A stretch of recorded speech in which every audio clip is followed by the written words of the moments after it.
the right way to pack your bag. We've removed the pressure gauges, removed the PP on the inside, we've removed the muffler. We're just talking about the bag. Now you can approach this the same way regardless of the shape chamber that you're doing. If you have a fabric chamber, the tips in this video are going to help you to understand how better to fold this so it doesn't look like it is now, but it's easier to pack for storage or delivery or courier somewhere else. So let's get straight into it. This one happens to be a large lazy boy, and what we're wanting to do is we're wanting to try layer out flat first. Have a nice flat area. You don't want dust and you don't want dirt. As you can see, you've got this beautiful cover that you don't want to get messy. You can see over here, I've got the zip line. Here we're running with the zip line. We want to get that straight. Now, regardless of what chamber you have, because you're working with pressure, you're going to have bulges. There's areas that go round. This one's higher on the one end and lower on the other, but it still has bulges. And what you're going to want to do is you're going to want to get those bulges to fold inwards. So this is where this bulges out like that. If we tap this in, we are able to push that liner in. So I just want to get this. As you can see, the zip line starts to become straight on this end. Hope you can see it nicely on the camera. Actually, I spin it around for you because I've got the lower end that side. Cool. Already you can see the side, how nice it's looking over here when you get the bulge in. Watch out for your release valves or anything like that. We've got release valves on the side. You don't want to fold on those lines. Now coming on this side, exact same process. I want to raise it up here. I want to get the bulge in. The space where it bulges. Get that in. There we go. And there we've got a straighter line.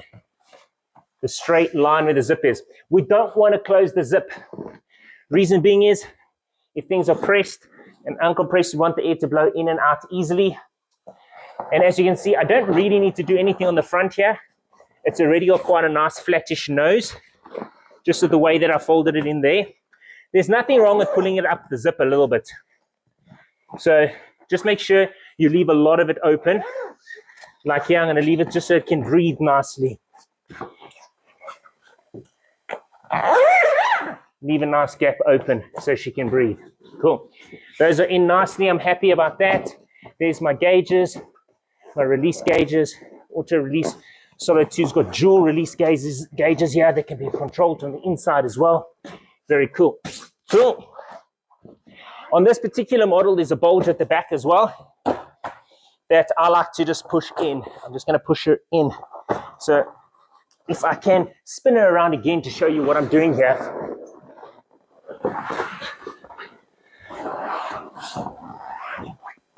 You see, when I folded in the bulges on the side, almost like a Christmas present, you'll notice that we fold it, let's move this forward, comes like a Christmas present here, quite nicely, folding like that. And we've got a nice flat line here. Now, one would think that you just roll it over all the way, but you don't. You fold it towards each other. The one side can come. Looks like a big fold just because I'm going past, as I mentioned before, your two release valves. From there, I can fold again.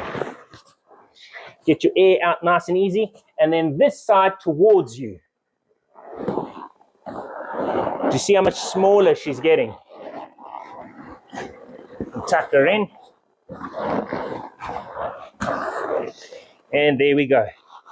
Could go smaller, but it's just not necessary. And that's how you fold your bag to wrap, to put in for packaging, for delivery somewhere else. It's nice and small and slim. And you can see if you slowly push the air out. Could do another fold if you like. I prefer not to. This is how I like it. Then we slip the bag on.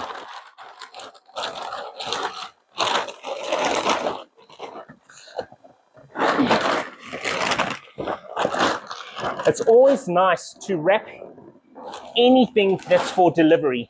It's always good to wrap it in plastic first and not to put it in a box. A box will cause chafing on anything. From your machinery to your fabrics, it chafes and leaves line. But if you can wrap it with some sort of plastic, even bubble wrap, before you put it into a box, that would be great. This is what we like to do. I like to put it in the bag first. And then tape it closed with some duct tape. Tape it closed. If you're going to be relying on couriers, you want to bubble wrap this a lot of bubble wrap, even a layer of cardboard, duct tape that as well. So the cardboard can take any sort of pounding or throwing.